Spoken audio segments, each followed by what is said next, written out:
Hello everyone, so we are here with the 10 weeks of Yukt Ahar project and we are on day 2. So I hope you all are, started up with the guideline 1 जो मैंने कल discuss किया था. Before I start, I just want to say this that I try to speak in English and Hindi both so that it can resonate with a lot of people at large. So yesterday we got a lot of DMs and emails saying that please do the entire video in English, and when I start talking completely in English then I get requests that please talk in Hindi. So that's the reason. It's a very tricky situation for me as well, so I try to do a mix of English and Hindi so that it makes a sense for a lot of people. Okay, so we are on the second guideline, which is the topic of the day, Kunjar Kriya. So Kunjar Kriya is what I want you to do from tomorrow. So tomorrow is the Kunjar Kriya day, and before that let me just hope that आप लोग सब guideline 1 कर रहे हैं जो मैंने कल बताया था, which is the 3 R's of TBBD, which is right quality. So आपने kitchen में से सारे processed packaged food हटा दिए हैं hopefully.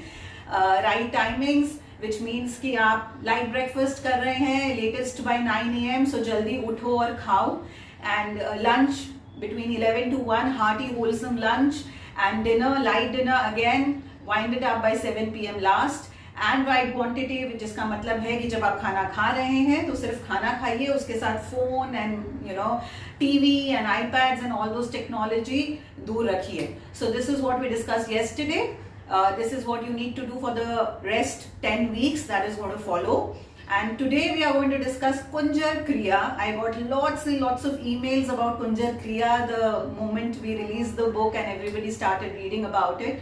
So I'm going to tell you what it is. Of course, if you have read the book, you already know what it is, but I'm still going to just briefly run through it. So this is what you're going to do tomorrow, Sunday. Excellent day to do the Kriya. So this is what we are going to discuss. Before I discuss, let me just tell you कि अगर आपको कुंजर क्रिया नहीं करना है then it is completely optional, which means कि आप इसको safely skip कर सकते हैं. अगर आप नहीं करना चाहते, it is not mandatory at all. You can really safely skip it, and you can just continue the 3 hours of TBBD जो मैंने कल आपको बताया था, and you can just wait for the Sunday live tomorrow at 6 PM for the next instructions. But people who are wanting to do the Kunjar Kriya, so what is Kunjar Kriya? Kunjar Kriya is a Kriya. What are Kriyas? Kriyas in yogic language means cleansing techniques.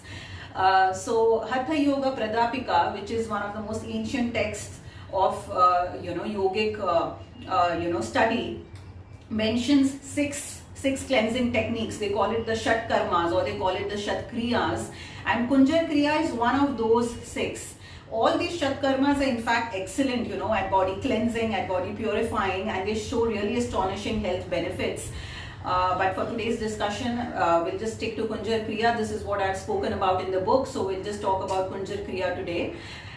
So let me just also run through this thing that a lot of people believe that detox, you don't need a cleansing at all. It is a fad, and इसकी क्या ज़रूरत है हमारे तो we have our kidneys and bowels and urine, our sweat, everything is in place जिससे body अपने आप self cleanse करता है, and we don't need any detox, and it's just a myth and it's just a fad. So for those people, let me tell you that we come from a history of Panchakarma and Kaya Kalpa, and we have had a long history of body cleansing mechanisms. So to call it a fad is nothing but unwise and foolish, if I may say.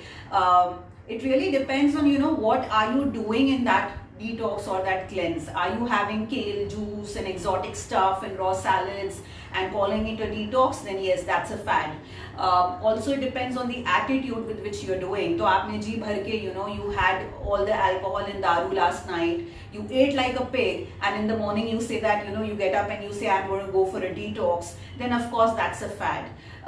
The ancient way of body cleansing or the kriyas were never done with that kind of an attitude. It was always done like how we brush our teeth. It was a routine. you know, all these people who used to study the yoga literature, and even common people, if you even go back to your parents and grandparents, in every community we had these small rituals which was in place for body cleansing. Some people used to have chiraita for 10 days or 15 days, maybe somewhere around Holi, the festival of Holi, I mean. And then some other community had some other way of doing it. But each and every community had this ritual where we used to go for a body cleanse at least, you know, once or twice in a year. So it was a very, you know, set pattern, which was not related कि मैंने कल दारू पिया और मैंने कल ये खा लिया तो आज मैं detox करूँगा. This was not that attitude which was there while doing the body cleansing. So, you know, it really depends on what kind of attitude you are having. The second thing is what you're eating to do that detox, what you're actually doing, what is the ritual all about. In Kunjal Kriya, what we do is that we have khichdi with lots and lots of ghee. So if you go with the modern way of detox, they will just look at khichdi and say ki, "Arey, ye to matlab carbs, you know, this is rice and this is carbs and ghee. I mean, how can I have ghee?" So that is where, you know, the ancient wisdom becomes very, very different from what the modern science tells us. Right, so we don't. If you come from a, you know, a collective wisdom, which is the Indian philosophy, we have never looked at khichdi as carbs. We have always looked at khichdi as a very therapeutic meal, which can really heal you, which can really bring about a lot of good changes in you. That is why it was given to infants. It was given as one of the first solid food for babies. It is still given to, you know, frail, old, sick people. It is one of the dishes to go for if you are fighting COVID, because again, when you're fighting COVID, you want your body to have something very light and therapeutic. So, you know, it's time we look at food as food. We understand food not as the ingredients, but we understand food as a complete meal. And that is how, you know, this Kriya is completely different from any other detox, and we cannot really call it a fad. Okay, so अब ये करना कैसे है? So again, a very detailed version of it is given in the book, step by step सब कुछ दिया गया है. I'll just run you through it. If you are planning to do it, then wake up early, 6 to 7 a.m. के बीच में आपको उठना होगा, and you are going to have luke saline warm water, and you are going to have like 4 to 8 glasses of this luke saline warm water in succession, एक के बाद एक, आपको रुकना नहीं है उनके बीच में, and you are going to take it in, you know, large gulps till the time you feel that you cannot take any more, or till the time you feel that you're going to throw up, and then you actually just throw up. कुछ भी डरने की बात नहीं है, because here nothing is going to happen. Trust me, when we go for any of our ashrams or my yoga study and yoga courses, Kunjal Kriya is like a routine for us. Nothing has ever happened to anybody, so please don't be scared about it. जब throw up करते हैं, then the throw up which comes out, it's completely clean. There is no smell. It comes out effortlessly. So there is nothing to be you know, feeling gross about it or feeling, you know, fearful about it. Post the Kriya, you have to wait for 30 minutes before you can really eat something. Traditionally, as I just explained about the virtues of khichdi, so traditionally khichdi with lots and lots of ghee is given as the first meal after Kriya, 30 minutes after Kriya, and बहुत minimal spices लेना होता है throughout the day. On the day, like if you're doing it tomorrow you wake up, you do the Kriya, and उसके बाद का जो खाना है, पूरे दिन का खाना, you have to ensure that it is light. It is minimal spices, there is no non-veg, there is no fried, there is no alcohol, there are no heavy sweets. So all of these things you have to ensure throughout the day. So what can you eat? You can eat dalia, you can eat porridge, you can eat khichdi, you can eat kanji, pongal, coconut water, soups. All of these are completely fine for tomorrow. In fact, if you are planning to do this tomorrow, like those who are planning to do the Kriya tomorrow, they should also eat light. जैसा मैंने अभी बताया, उसी तरह का खाना you should also do tonight as well. So tonight, don't sleep with a heavy stomach. Don't eat a lot of non-veg, fried food, alcohol, and don't think कि ये सब खा के and then you know, you should not do the Kriya tomorrow morning. So this is how it should be. There are certain contraindications कि किन लोगों को ये क्रिया नहीं करना है. So again, a very detailed list is given in the book. So please refer to the book. High blood pressure, hernia, ulcers, pregnancy, obviously, if you are in post-operative care, if you have fever, any of these things if are there, or if you're fighting infection, or if you are fighting COVID right now, then of course you should not be doing the Kriya. So again, please refer to the book for the complete list of contraindications. The complete meal plan is also there in the book for the Kriya day. So if you wish, you can really, just refer to the meal plan and follow that plan for tomorrow. One more thing is there that if you, work out, which is great that you should work out, but a cleansing technique, a detox, is usually done on a day when you keep yourselves very light in all aspects. So you don't work out very heavy tomorrow. Light stretches, light yoga, meditation, deep breathing, these are all fine. These are all great to do, but don't go for a very heavy strength training workout tomorrow.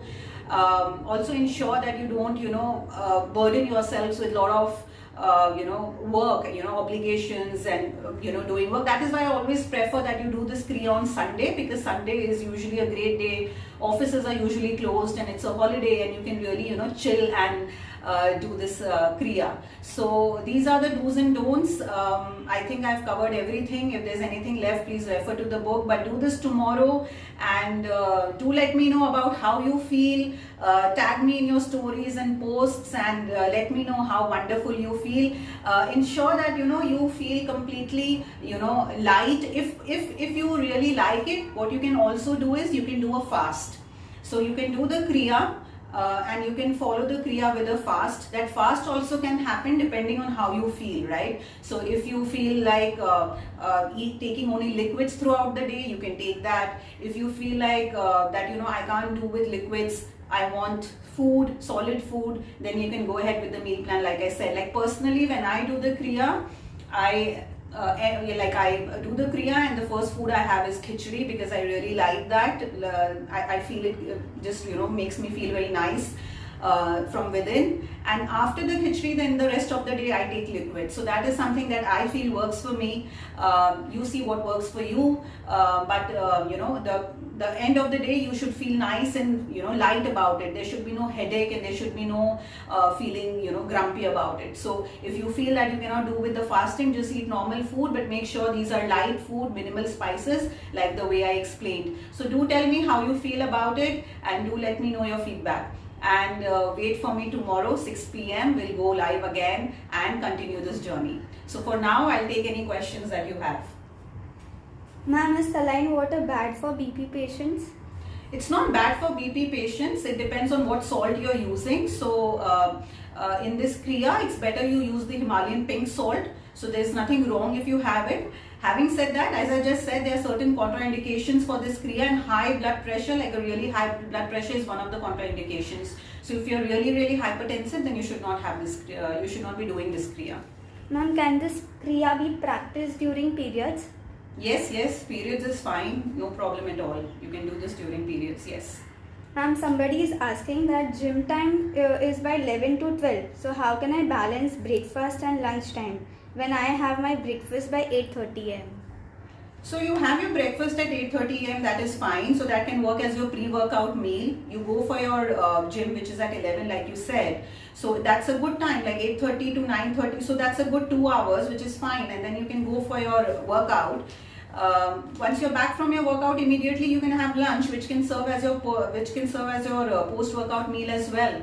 Before I wind up, I want to address this question, which I got a lot in emails and DMs. Is this that if I'm having thyroid pill, then what should I do? This is an important question, which I feel I should address before I go. If you're taking thyroid medicines and if you're wanting to do the Kunjal Kriya, then just for tomorrow, you can skip the pill, which is what I'm saying, only for tomorrow. From Monday onwards, again, you can restart your thyroid medication as usual.